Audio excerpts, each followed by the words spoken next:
I had a ton of fun playing Shantae and the Pirate's Curse. Quite a bit more than I expected, honestly. I've never played a previous Shantae game or any 2D Metroid, but I have played some of the IGA-developed Castlevanias, and I've never really gotten into them. So why is this game in particular so fun? The main gameplay is platforming and some basic combat using skills you unlock throughout the game. Those skills are used to both defeat enemies and assist in traversal or progression. So it's pretty straightforward, and even compared to other games of its type, from what I've seen of them, it's less on the complicated side to navigate, but it manages to be incredibly satisfying nonetheless. The pace of the game itself is really nice and brisk, with new, fun situations to solve coming just often enough to keep you in it. Overall, it's a very satisfying, enjoyable chunk of gameplay. The first main point is the difficulty curve. It was lighter than I expected at first, but actually gets harder than it lets on.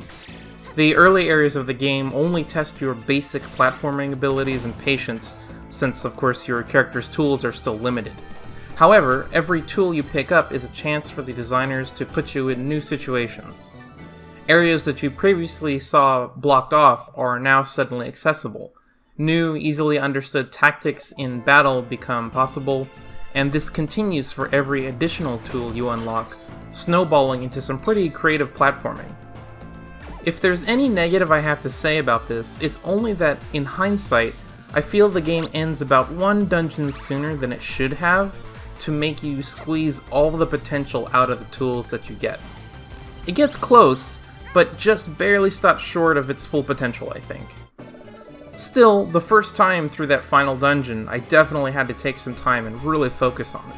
It was more challenging than I expected, which was a nice change of pace for the final area, and every shortcut you unlocked really felt like a breath of fresh air. Once you complete the game, I think you'd feel satisfied. Though, for those that aren't, there is a really cool New Game Plus mode that unlocks all skills on their basic level from the start, which makes for some really nice, fast play. The second point that kept me invested in Shantae was actually all the aesthetics. The really lighthearted nature of it as a whole, the charming pixel animation and the variety of locales and art, the great fun music, etc.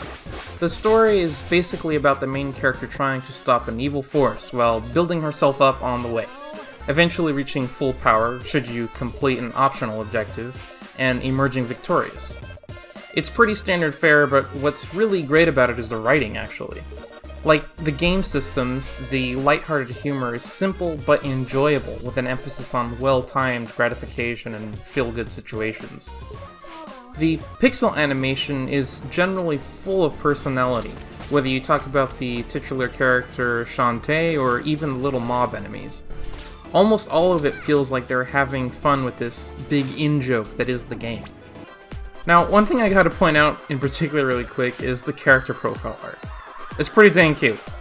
I gotta say, as someone who has never played a Shantae game before, that I didn't expect there to be as much fan service as there is, which is a surprising amount, but the character art is so well illustrated and the writing was so funny that it was just all very entertaining anyway.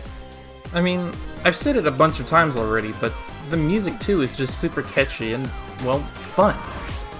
I feel like I've already run out of things to say because when you get down to it, this game is about having that fun, lighthearted experience. And you can feel that that must have been the main focus during this game's, or probably this whole series design process. And it definitely shows through in every aspect. So I think in that sense the game is a success, and it kept me hooked during the entire playthrough. It avoids being frustrating and focuses all it can on being a fulfilling experience, so I wasn't able to put it down. I can definitely understand if some of the more core fans of this particular genre subset feel that it's maybe too straightforward, but I think most people would enjoy it, and I definitely highly recommend it.